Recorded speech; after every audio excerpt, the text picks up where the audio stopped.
Good evening, everyone, and welcome to our Friday with the Fellas finale show of Prim and Proper Sports. I am your host, Sonja. Tonight is December 26, 2025, and we'll exchange our holiday greetings with you momentarily. I just wanted to come on and take this moment to dedicate tonight's show to my paternal grandmother, Lady Inez Pearson Walker, known as Mama. She's the one that raised my sister and I, and we were very fortunate to have her. Tonight, literally around this time, is the night that we lost her literally half my life ago. So I just want to dedicate tonight's show to her. I want to make a toast with her with some good old Coke and Sun Kiss, and to start tonight's show, let her know she is loved and missed. The holidays have not been the same without her. Without further ado, let me introduce my guys, Strilla and JTrain of the Fellas. I hope you guys will join me here soon. Here they come. Guys, good evening. Merry Christmas. Good evening, Merry Christmas to everybody. Sonja, Strilla, the fans, everybody out there. Hope you enjoyed your holiday. Yes, thank you. And thank you for allowing me that moment to give a heavenly shout out to my grandmother and my mama. I credit her with so much of what I am today and who I am and where I am. And these football games and the holidays just have not been the same for the last few years, but we're getting there. You know, it's one day at a time, guys. How was you all's holidays? Well, speaking of people that have passed from our lives, that are my mom passed away on December the 6th of 2015. So this would be basically her 10-year anniversary of her homegoing. So I'm so sorry. Yes, and Jay, I know you all loss is bad during this time for a lot of people. Yeah, the holidays really. And JTrain, I know your mom is also transcended as well. So that's just something we have in common. And I really appreciate the support from you guys. And also, because this is our final show of 2025, we are going to dedicate it to Mac, our great producer in the sky. He had a birthday earlier this year, but as you all know, Mac transitioned this spring after a valiant battle with cancer. So Miss Linda, we're thinking of you. It's the reason why we have the common thread that we all share. And Strilla, great job on revamping the network. Shout out to Pink Fan Fur for the dedication reel that she put together in the show tonight. And guys, we're in week 17. This is it. This is it. As which I can't remember if it's Eddie Murphy or in Light. We on deck. We on deck. We next. This is it. This is it. We're going to start off with yesterday's games. B, I will give you the segue because the Lions were sadly eliminated from playoff contentions. But before we go there as well, thank you in advance for all the support to Pearson Jones, my niece, in her Jabberwock journey. We're doing that initiative throughout the remainder of the winter. Actually, we'll go through the end of February. So B, thanks for that promo as well. But let's talk about those Lions. I'm going to be honest, I really am disappointed. I felt like the Lions were my team because I just really see where they were last year and not missing a lot, but just did not get it done this year. I mean, it happens. I mean, they had a lot of injuries. They could never get the coordinators Well, the defensive coordinator was fine, but he had a lot of injuries on his side.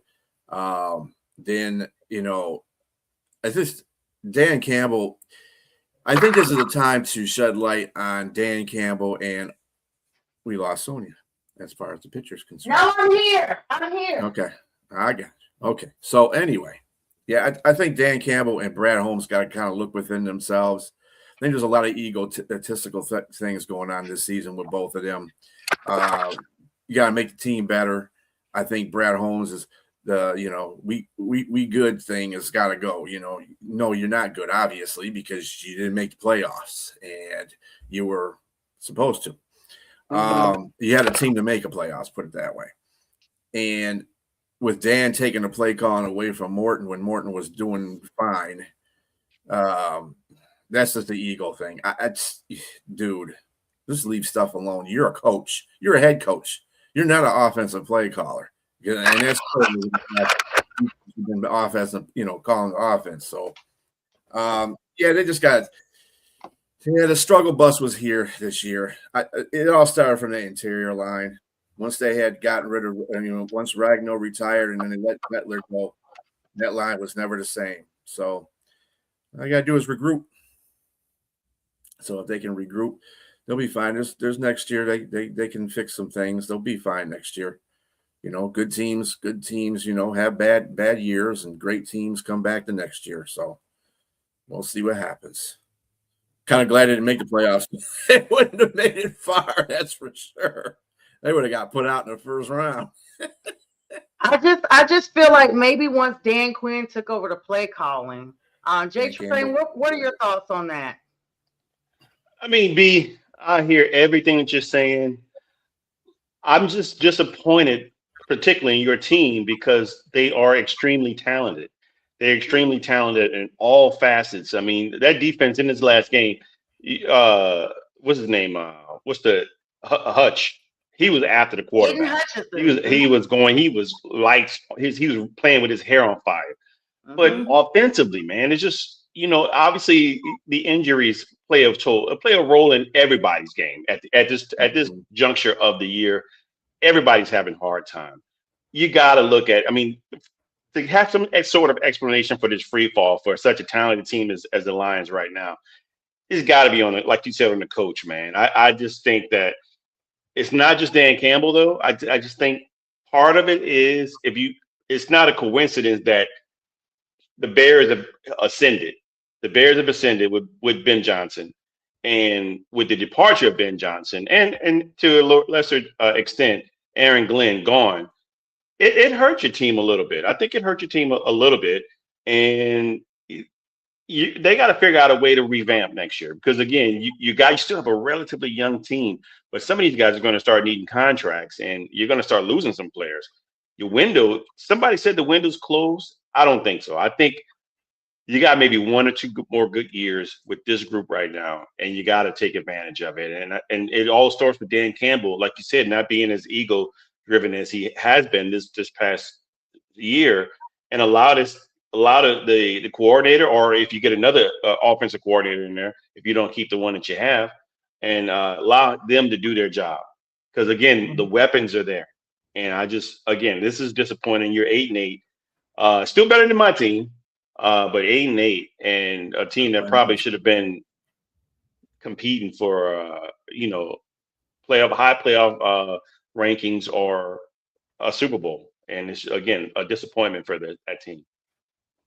Yeah, I agree. Because and now that you mention that, JTrain, it makes a lot of sense. We finally saw the absence of the OC and DC. We kept wondering where we would see that, because the team looked good. I mean, and they still look really good, in my opinion, but they are not 15-2 like they were last year. And it comes down to that. It's the OC and DC were promoted to head coaches to other teams. B, don't you agree? The OC, that point is kind of overdriven. They still were leading the league in points scored in total points this year at a point, not after yesterday's game, but they were first or second in both of those categories the whole year. And your team, the talent on your team makes your offense. Okay. Ben Johnson didn't have the adversity that this team has this year with the offensive line. So to say, Ben Johnson was the issue, that they're not doing really good offensively, which, again, they were doing good offensively. It had nothing to do with it. In fact, Goff had one of his best seasons without Ben Johnson. So I'm not putting Ben Johnson in that. I'm not even putting AG in there either, because I think Shep is a better defensive coordinator. Again, there's all kinds of things that happened this year that were not foreseen. And I really think that it starts with the coaches. I think the coaches, Dan Campbell drives these guys during training camp. I mean, drives them. And that takes effect during the course of the season where these players get hurt or they're not up to that function. It's fine when you start them off because you want to set a culture with the team. But after a certain time, you got to let them reins go and let the team be a team, because then you have established everybody on there.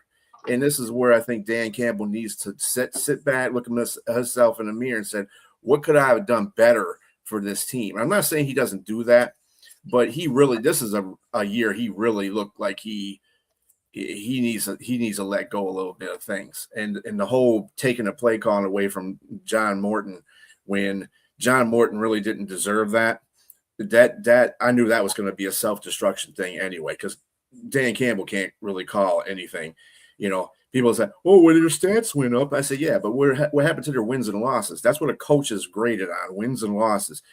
He was 3-5, whereas John Morton was 5-3. Figure that out. And the offense was bad too, so it got worse over the course because all these injuries are mounting up. So it is what it is. I mean, they just got to get better, and hopefully they can win another game so they can have a winning record this year, and then go to it on the off season. Good luck to other teams that are in the playoffs. Hey, you guys deserved it. Yeah, and congratulations to Pink Fanfur getting it done here with she says Black and Blue Friday. Thank you, Pink. Let me just back up just a little bit. So I haven't been live with you guys for the last couple of weeks. So thank you for holding it down while I was off. I did watch part of the last show. Couldn't catch the first one because I was out of network. But thank you all for holding it down for me. As y'all know, I was in the NO. I was in JTrain's neck of the woods, and Jay is there now for the holidays in the NO. And what made me bring it up was the fact that the Vikings were playing for nothing.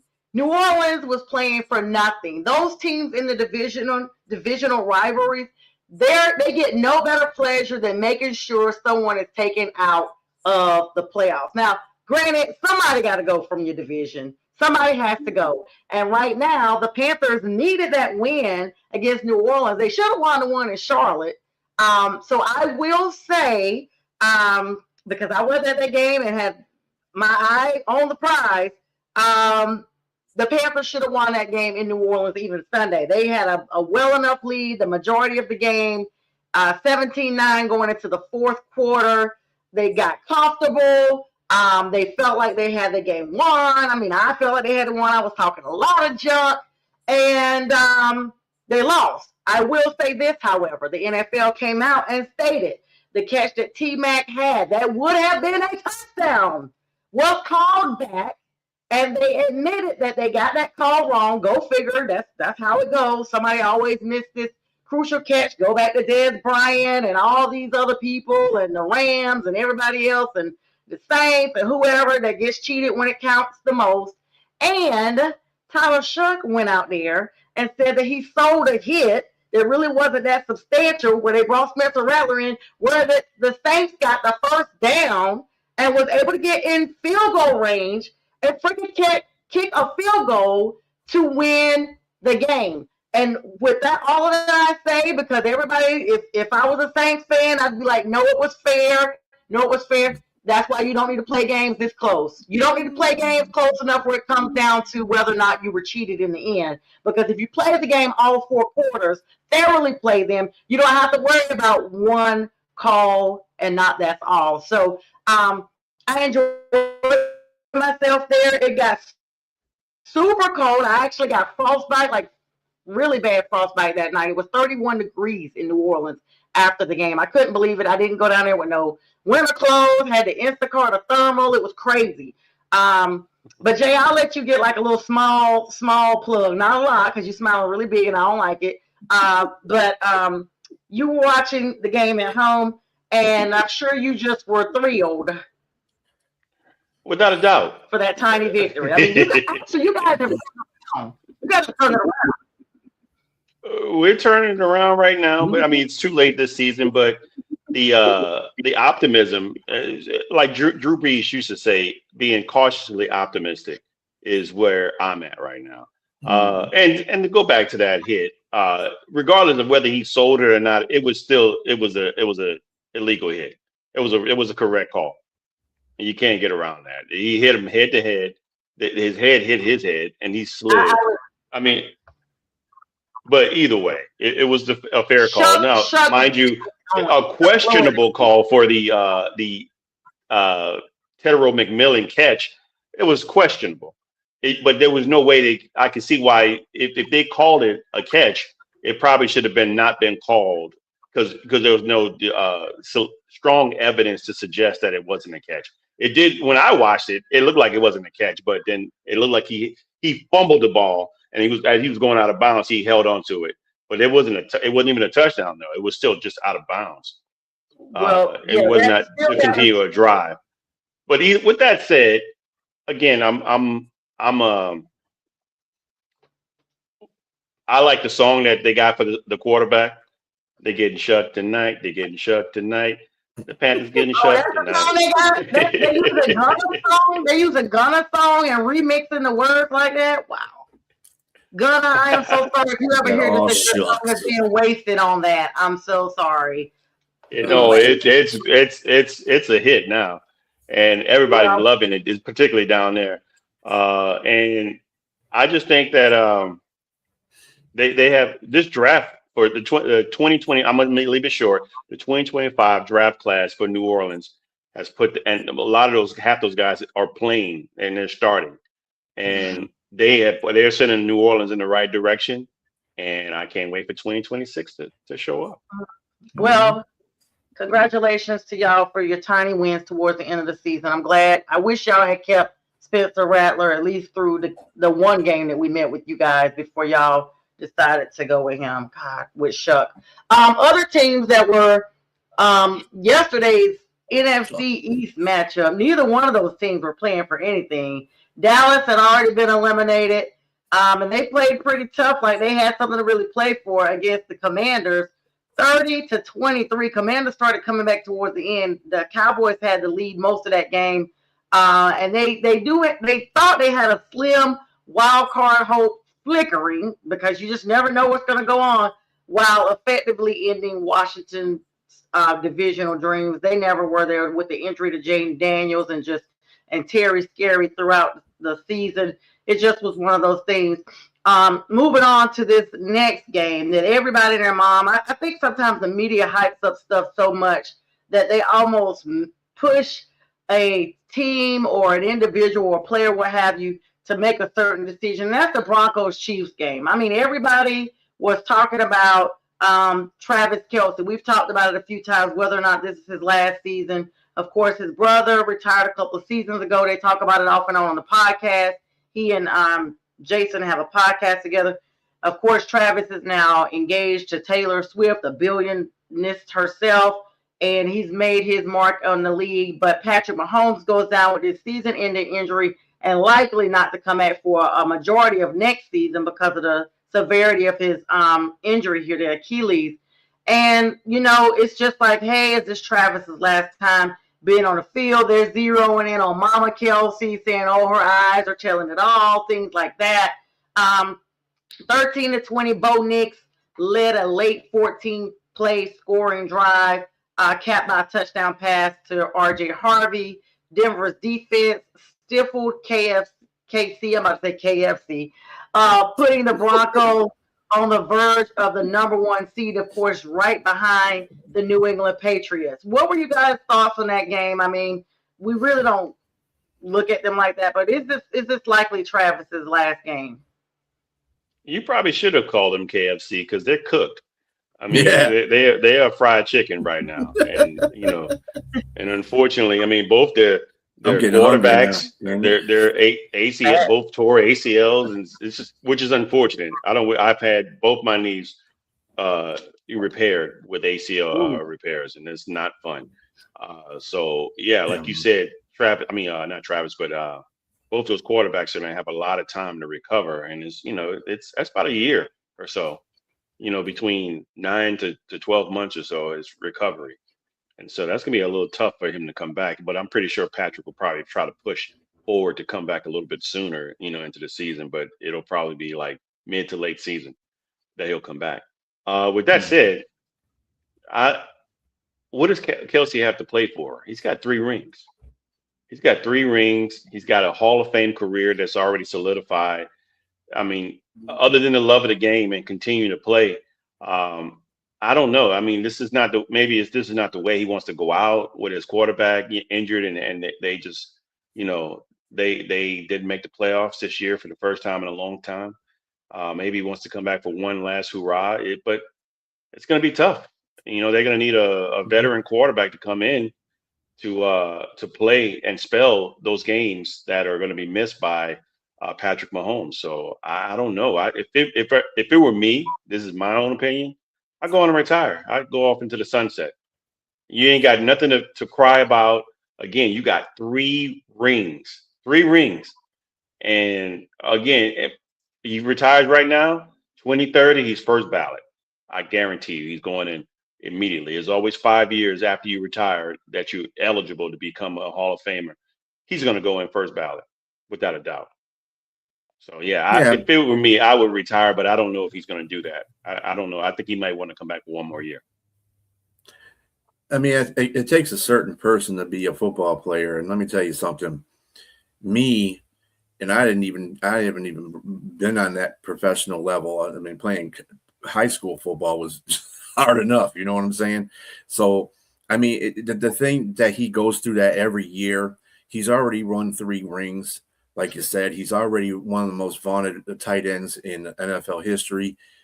He's left his legacy there. I mean, if I was him, I wouldn't want to go. I would retire. I mean, I'm getting married to, my wife's has more money than I do.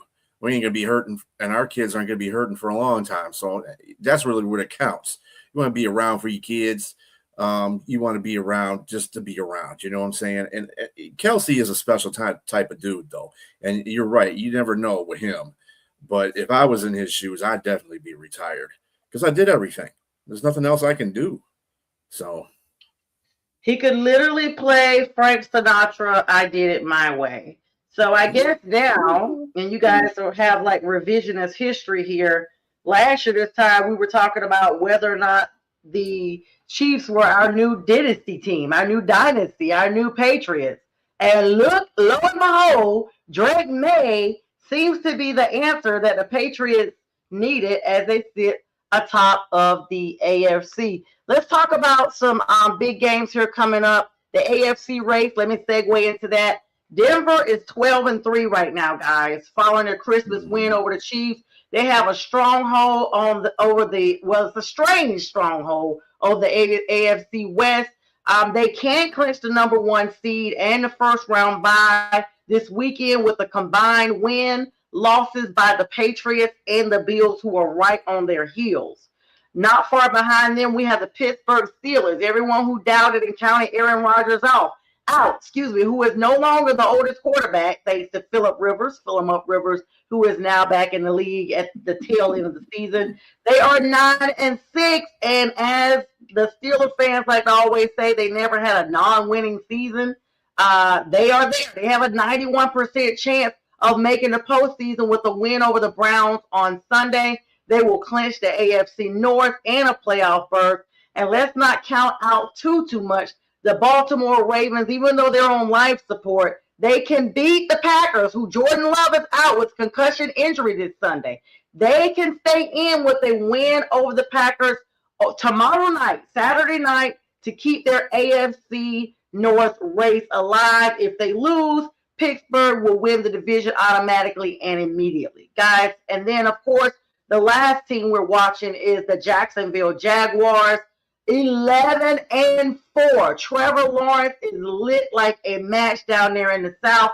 They can clinch the South this Sunday with a win over the Colts, which probably will happen, and a Texans loss. Guys, your thoughts over the AFC playoff picture? Well, Baltimore is not going to have Lamar Jackson. So, that is right. Let's talk about those injuries. Baltimore is not going to have Lamar Jackson. He's listed as doubtful with a lower back contusion, Without him, the Ravens playoffs hopes rest on the backup Josh Johnson. We saw him come in and get a little bit of something done. Green Bay's Jordan Love is on concussion protocol for the NFC, but he did practice limitedly today. He's a game time decision for Saturday, which is tomorrow. Jordan Love? Jordan Love is out. So he's going to be out. The Eagles wide receiver A.J. Brown missed practice, wisdom teeth surgery, but he's expected to play. Lane Johnson, the right tackle, is questionable. The 49ers, Fred Warner, everybody's been hyping him up to come back. He's out for the regular season, but there are reports that he could make a visible interest with the postseason push for the deep playoff run. And Kansas City, as we see there already, they lost wide receiver Rashee Rice and wide receiver Tyquan Thornton to concussions during yesterday's game. So the AFC, let's go back to that. I had to plug all those injuries in that I knew about right away. What do you guys see with Steelers? Just everybody. We know Lamar's out. Are the Ravens basically going to be out at this point with that? Pretty much. So Huntley is the backup. He spelled Lamar, was it last year or the year before last, where he actually came in and won a couple of games for them. So he's got some experience to where he can actually come in and give them an opportunity. But just this whole season has been really just a downer for the Ravens. And I just don't know. I think this may be a situation where not only did Kansas City get knocked out of the playoffs, the Ravens may be knocked out this year too.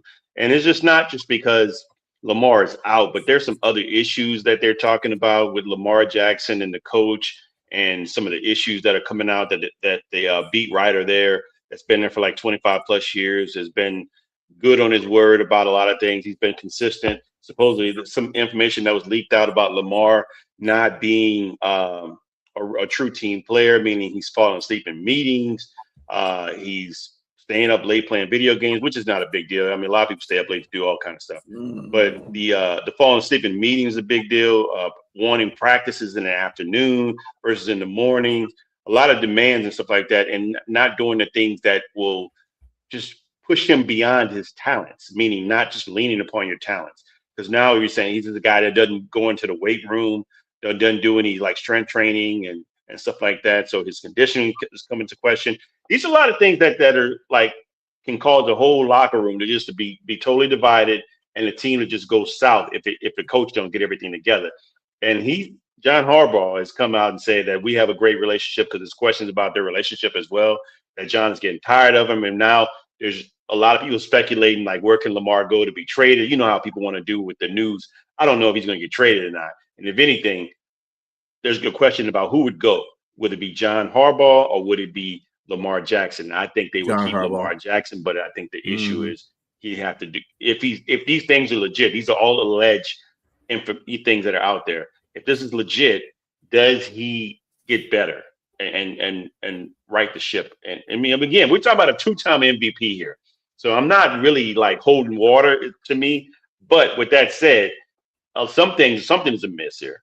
And I mean, obviously, Lamar has had like 5 or so injuries this season, and you don't really have a true backup backup plan in place, because Lamar is the plan.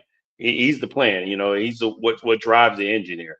And so I just think that, like, be agreed. I don't think they're going to make the playoffs this year. I just think it's done, because I mean, Lamar is doubtful. That's another thing. They say if somebody was in true condition, strength and condition, could they have gone with a bruised back?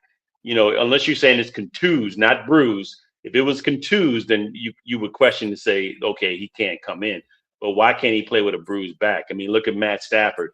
He had his disc was spinning at the beginning of the season, probably still is, and he playing lights out. So the question is going to be, why can't you play? And then there's also some speculation also that he did the same thing when he was trying to get a new contract year. And I think they're saying that it might be the case that he's trying to get more money out of them again, and he's not trying to play unless that gets fixed. Again, this is all speculatory, but it's out there. Yeah, I mean, even if it is speculatory, it really doesn't paint Lamar in a good light either. I mean, John Harbaugh is not a fault of this either. He definitely should have been gone, to tell you the truth. I don't even know why they haven't fired him yet. because he's had a lot of questionable calls during the Henry thing. The last game that they played, they sat him out the whole fourth quarter after he was killing people. Not literally, but I'm just saying he was out there running people over. Dude, that's bad play calling. You cannot do that and think that you're going to win games. I don't understand that. I'm not getting that whole situation in Baltimore. They have a lot of they're doing this discipline stuff. Like kind of like there was a game, I think with the Chiefs or somebody earlier on. If somebody gets into a skirmish or whatever before the game, so you rather risk losing this game, putting your big people in to try to teach these players a lesson. Yeah. And I'm like, you gotta have another way of dealing with that. Like you have to have another way when you're putting your team. Yeah, like you're putting it away from him. He did fumble in the game, I believe, right? Yeah, but I mean, in the fourth quarter when they needed him, and I think that was earlier in the game, but in the fourth quarter when they needed him, they didn't put him out there.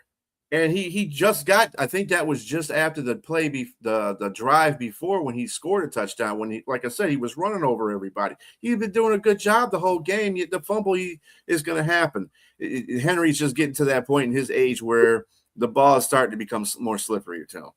What can I say? But the dude still those fumbles. He's dominant when he runs the ball, but he's had some key fumbles that have cost him games. And I'm not going to say that you don't put him back in the game, but he's had this fumble. I mean, the one early in the first game of the year against Buffalo that cost him the game. And to be 31, he's rushed for 1,253 yards and 12 TDs. So he's still balling out.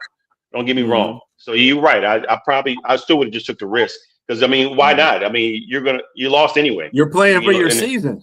You're playing for your season, right? So yeah. I agree. So, I mean, everything's got to be on the line when you're playing for your season. It's sad that it got to that point. But, I mean, also in some other news, too, Indianapolis might get back Sauce Gardner. So, this weekend for the Jacksonville game. So, that'll be good for Sauce to get back out there.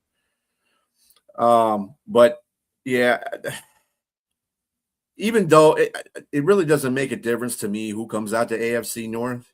Because they're going to be one and done. They can't beat anybody. None of those teams in there can beat anybody. They can make them competitive, sure, but I just can't see them beating. I can't see them advancing past the first round, whether it's Baltimore or Pittsburgh. It's AFC East or AFC West. Yeah, it's definitely either of those two. That's going to be the representation of the Super Bowl. I mean, hey, I'm looking. Not gonna lie, like Outkast on the when Outkast was on the record, they were talking about East and West Coast rap. Outkast said the South got something to say about that too. So maybe the AFC South has something to say about representing the AFC in the playoffs because Jacksonville and Houston look like they're coming. They're for real. You don't want to see Houston in the playoffs if you draw them, because if they catch fire on the offense, you can forget it. Only problem is that they got to catch fire. They got to run the ball. Yeah. When you have a defense like that, you got to be consistent on your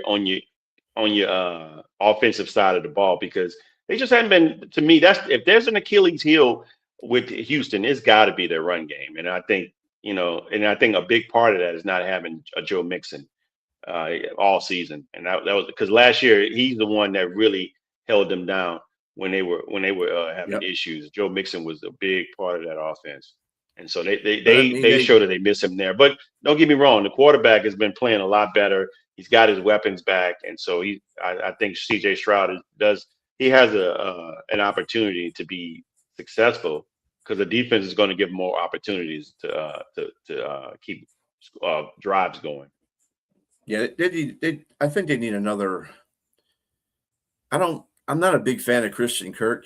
I think they do need to have another receiver come next year that is a stand-up number 2, because we know Nico Collins is the one.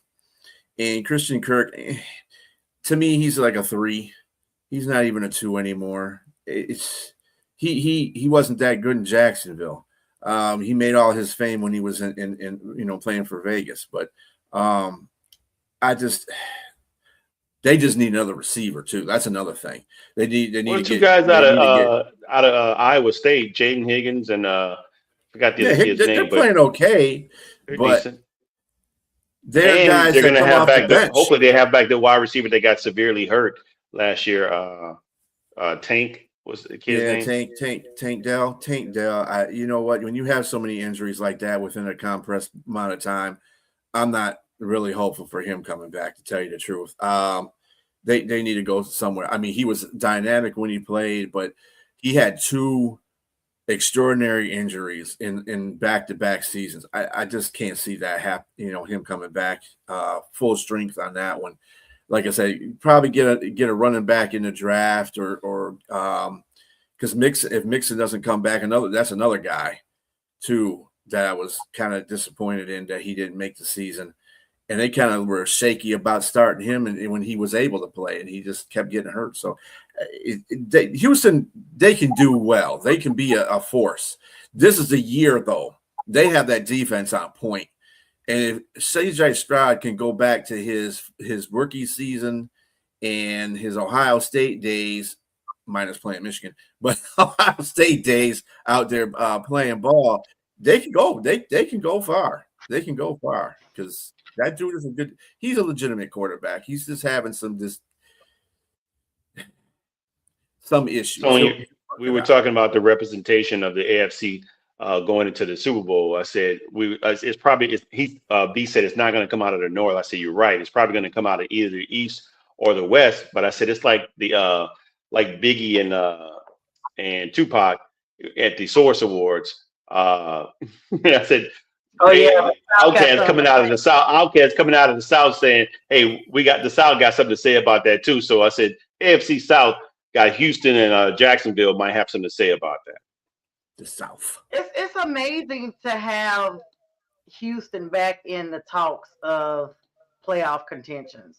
It's a you know, we kind of thought like, and sorry y'all, like my camera just did what it wanted to do. I didn't put the backdrop. I didn't remove myself. I didn't do none of that. I'm just sitting here like, what is going on? But anyway, we thought they were like, it's literally a tale of two teams, kind of like the opposite of Detroit. Like last year, the Texans were not even there. Kind of like my Panthers. We weren't there in the season before that. We only had won 2 games, and we're in playoff talks. But now the Texans are back. CJ Stroud seems to be back, but I'm not sold on them going deep into the playoffs. I feel like if you're looking for someone from one of the southern regions, it would be Jacksonville. You know, Duval. to basically go Duval. But as much as I really don't want to say it because I'm still reeling over the shellacking that the Panthers took to the Patriots at the beginning of the season, we may be looking at the Patriots going all the way. I think they're the ones that could take care of the Broncos. I think those are the top 2 teams. I don't think the Bills are the ones to go all the way. I'm sorry, Bills fans, but once I saw them kind of fall to Miami in one of these broke clock is right twice a day type situations, I felt like they didn't have it to go all the way. So I think it's going to be Denver or New England that represents the AFC if the Jaguars don't take one of those teams out. Let's talk about the NFC a little bit, guys. Seattle Seahawks, Sam Darnold, who is our former quarterback, Jets former quarterback, backup quarterback to the Rams or somebody. They're 12-3. They're sitting on the top of the NFC. Vikings started for the Vikings. Yeah, like he started for the Vikings. NFC's number 1 team. They clinched the NFC West this week if they win over Carolina, plus losses and ties by the Rams and 49ers. Chicago Bears right behind them, 11-4. Can clinch the NFC North with a win over the 49ers on Sunday Night Football or a Packers loss to the Ravens. That game is going to be a toss-up with both quarterbacks being out, Packers and Ravens, in my opinion. The Philadelphia Eagles, who struggled throughout the season, but are still at the top of the NFC East. They've already clinched that. They're now they're playing for a seeding that's going to see them into the playoffs here. And then the Panthers, the number 4 seed. My favorite number is 4. Everybody knows me, knows that. My birthday's on the 4th. A whole bunch of 4s in my life. We're 8-7, but we're there. We clinched the NFC South this Sunday with a playoff spot, with a win over Seattle and a Buccaneers loss. The only thing about that really scares me is, say we secure this playoff spot, we turn right back around and face Seattle again in elimination, the first playoff game in Seattle. And for me, that is terrifying, because you're playing the same team back to back. Like, well, with the exception of week 18. But I'm just saying, in Seattle, because they have the higher ranking. And it's just wild to me. But I will say this. In a very rare occurrence, say that my Panthers lose out the remainder of the season. The Falcons win out the remainder of the season. And Tampa Bay, I think they also lose out. Like, in other words, it's a 3-way tie in the South. It's so weird, because the only way the Panthers would be superseded over the Falcons is because they swept them. But if you mix in the Saints, who is the same record, I believe, as the Falcons are right now, or maybe a game apart, the South is basically what I'm getting at. Is still a toss-up. It's still a toss-up. We have to win out, and then we have to play our last 2 games. Hold up. Toss-up for what? Toss-up for what? The division. Well, Atlanta can't win that division anyway. They're eliminated, so it doesn't make a difference. Well, you can all go ham and not win any games, and they'll still be in. Well, I get what Sonja is saying. Meaning, if they don't, even though like the Saints have been eliminated, right. The Falcons have been eliminated, but the Saints have won 3 games within the division, and they have lost. So they're tied for number 1 with the division games, not for the total. Right. So if we win the last game against the Falcons, we're going to be 4-2 in the division, but we're still eliminated from the playoffs. So.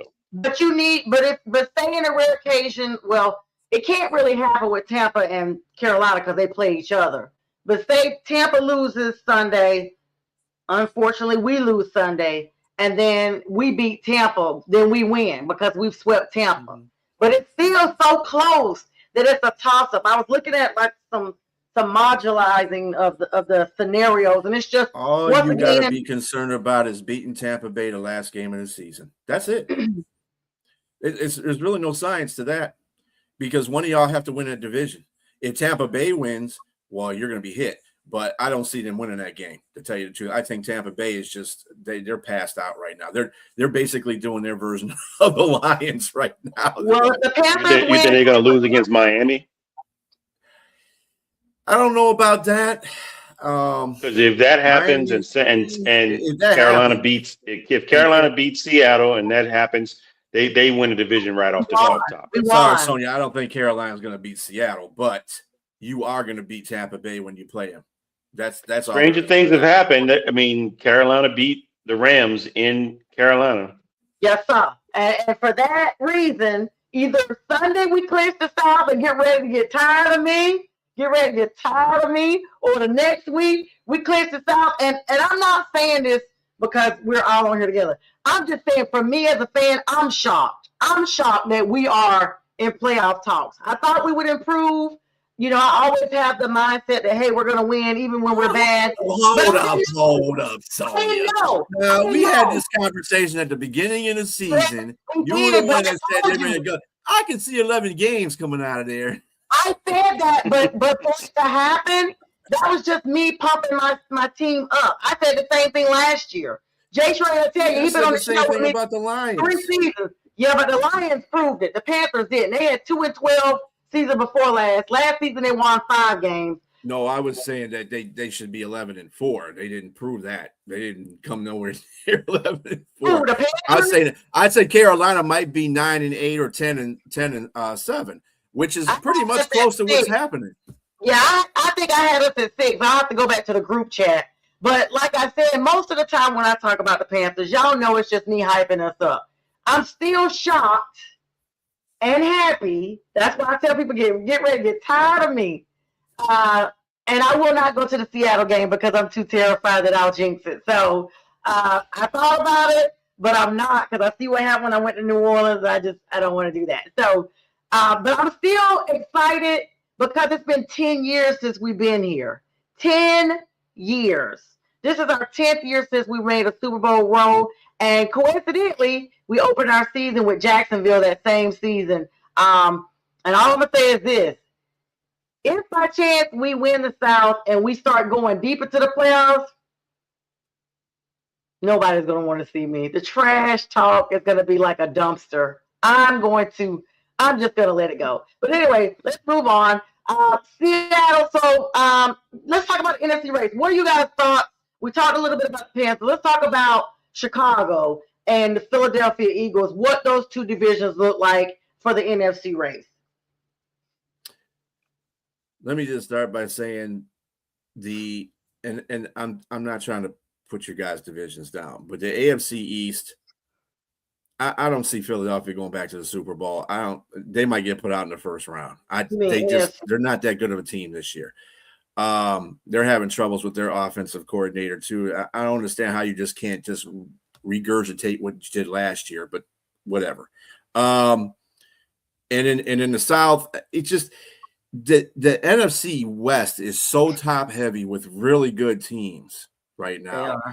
It's going to be hard. In Chicago will show me something. If they beat San Francisco on the road, then Chicago will show me something. I still don't have faith in Chicago either. I think our division, anybody coming from our division, ain't nobody in the NFC North. Even if Detroit made the playoffs, I'm saying this, even if Detroit made the playoffs, nobody from that division is going to represent the NFC. They're just not.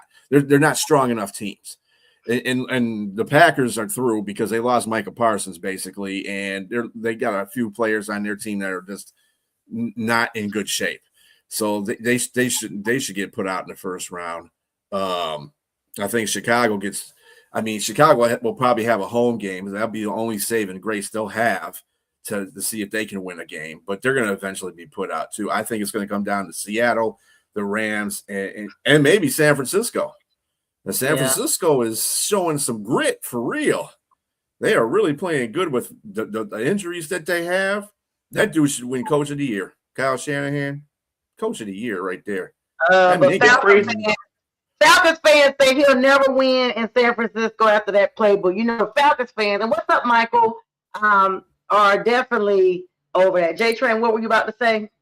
So the crazy thing, what's going on? The crazy thing about the NFC West is that two of those, as big as those records are for all three of those teams, only one can win a division, and the other two are going to be low seeds.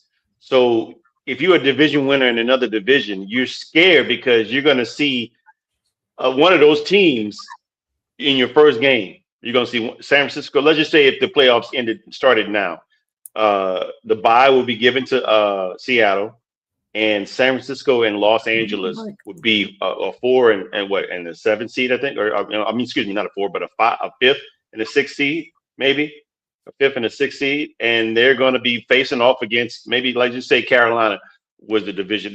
Carolina will have to face one of those teams immediately, and that would be scary because you don't want to win your division and have to. I mean, you play at home because you won your division, but you're going to play against a team that probably could have easily won their division and had a bye because they're just that good. So it's just, again, like B said, that division is pretty scary. Those three teams would scare anybody, and one of them is going to be off because they're going to be the team that's in that division is going to have the bye. And now, mind you, Chicago could theoretically win it if these teams just fell off. San Francisco, LA and Seattle just lost all their games, and Chicago could have the bye, but that's not going to happen. It's almost unlikely. And I think Chicago, they barely won that game against who was it? Green Bay? Yeah, it was Green Bay because Romeo Dobbs lost the onside kick, so they barely won that game. But a win is a win. I just think Chicago, again, they're okay. They've turned it around and they're doing really good. But yeah, I can see who's going to represent the NFC is going to come out of the NFC West. Yeah, Yeah, I just don't see. I just don't see anybody else do it. I mean, right now, San Francisco is ahead of the Rams actually in the wild card. So this is going to be, this is going to be an important. And next, the reason why I say is Chicago winning in San Francisco would show me everything, because San Francisco is going to be playing, because they're trying to get they could actually get the number 1 seed if things go right for them. Wow. So you got to think about that. You got 3 teams potentially get the number 1. 4 teams actually can get the potential number 1 seed. Philadelphia can't do it. Neither can Carolina, obviously, because of their records. But Seattle, Chicago, San Francisco, and LA all have chances to do that. So, well, the experts are looking at, of course, the Eagles and Bills are going to be playing. The Bills are negative 1.5. The experts are favoring the Bills at home. Josh Allen's foot has been bothering him, but he's expected to play through the pain. Kind of like we were talking about Matt Stafford earlier, like these players that are the greatest, they play through the pain. Bears and 49ers game, -3. That's going to come down to a field goal, guys. Despite the Bears having a better record, the analysts are trusting San Francisco's defense at home and a must-win for the seeding that B just explained. Seattle and the Panthers, that game is going to come down to 1 score. They are saying -7. So there were some people out there that actually had us losing 24-13, like 9 to 10 points. But the majority in Vegas has -7. So it's going to come down to 1 score, which makes me feel decent, which means we can play through this if Bryce does what he's been doing with the game clock management. That's how he beat the Rams. He ate up 13 minutes of the third quarter against the Rams. And that, I know, had to be, if you don't want to score, keep him off the field. That's what he did in conscious football, clock management, game management, and just being calm in all circumstances. Seattle, however, is a heavy favorite to lock up the West. Geno Smith is, Geno Smith. Sam Darnold is playing at an MVP level. I had a flashback there. Geno for a small moment. Wish it was Geno. Playing at MVP level of play there. And so you have to look at him. And then the Steelers and Browns game, that's going to come down to 3 points as well. These are all the big games that have the playoff implications coming up this weekend. Sportsline has this an A+ pick for Pittsburgh to clinch the division. As we wrap up the last 7 minutes here, let's talk about some of the big stories, as this is our finale for 2025. Big stories that gripped us. Other than the Antonio Brown arrest, he is still awaiting trial. These are serious charges. The attempted unaliving. He was extradited from, where was it, Dubai, y'all? I forget where he was. Dubai. Got over here, caught on camera, everything. Just a fall from grace if there ever was one. The gambling scandals. 2025 saw several high-profile suspensions across the NBA and the MLB involving betting, leading to major policy overhauls. And let's talk about that a little bit. We have a few minutes here. I think this is just the tip of the iceberg. This thing is still being investigated, and we as fans are shocked. But this stuff has been going on so long; it's just now coming to light. I wouldn't say I'm shocked. You live by the sword, you die by the sword, as I always say. If you're gonna put Vegas in everything, you're gonna have to expect everything. And I'm sorry, when you can do like anytime parlays on an app anywhere, you're gonna get those athletes in trouble one way or the other. So I can see this coming. It's corrupting it's corrupting sports. The do as I say, don't do as I do mentality is what sports has been. Hey, we condone gambling, but we don't condone our employees gambling. But we do want to make a lot of money from it. We want to make a lot of money from gambling. This is just, like he said, corrupt, man. I mean, of course, it's gonna tempt. It's temptation. It's temptation. Why can't I make a little money off of this? Why can't, it's just too, they should have kept it out. They should have kept it out of it. And I get it, it's a crap ton of money, it's an opportunity, but with the opportunity comes the potential for corruption, and obviously you see it. You've seen it in the past. I mean, was it some of the big names? Was Pete Rose? I mean, one of the biggest names. You know, some of the referees. You know, players. I mean, what's the kid's name? That it just happened to with Charlotte. He played for Charlotte in Miami. What's the guy's name? Yeah, I can't remember his name. And he and Chauncey Billups. Chauncey Billups. It's just, and the mafia. I mean, it's just. Of course, there's that kind of stuff is going to happen when you just open a door. When you open a door for it, it's just going to happen. It's just scary. What type of stuff? I mean, I've watched a lot of movies. I watched Casino. I mean, it's coming to fruition. Yeah, people are acting out. People are acting out what they see in these movies, like copycats. Yeah, the movies are just copying what's reality. Reality. This stuff just went on in real life, and they try to hide it. But I mean, they haven't even got to the depths of it yet. It gets worse as you keep going down into it. So it's as far down as where Jimmy Hoffa is buried. Yeah, and past that. And of course, we have all of our college games, championship games coming up. We have the NFL being the finale. Some NBA scores, because we rarely talk about NBA. There's some games going on right now. The Celtics beat the Pacers today, 140-122. The Heat and Hawks game just wrapped up, 126-111 over the Heat over the Hawks. That game was competitive until it was not. My Hornets got it done. What's up, Charlotte? 120 over the Magic, over 120-105 over the Magic. The Raptors, 117-138. Washington Wizards just shellacked them down. Bulls fell by 1 point. Well, actually, that game is still going on. Bulls and 76ers, 99-100. They got about 3 minutes left in the fourth quarter here coming up. Then you got the Suns and Pacers game that has literally 7 seconds in the third quarter, at 1 point game for them. Bucks and Grizzlies, 10 minutes left in the third quarter, 85-92. Pistons, first quarter, 4 minutes in the first quarter versus the Jazz. A couple points difference there. And the Clippers are going to be kicking off here in the next tipping off here, I should say. In the next 2 minutes at 10 o'clock, Clippers versus Trailblazers, and a lot of sports throughout this entire weekend. This is when the sports all overlap. It's the best time of year. It's the end of the year.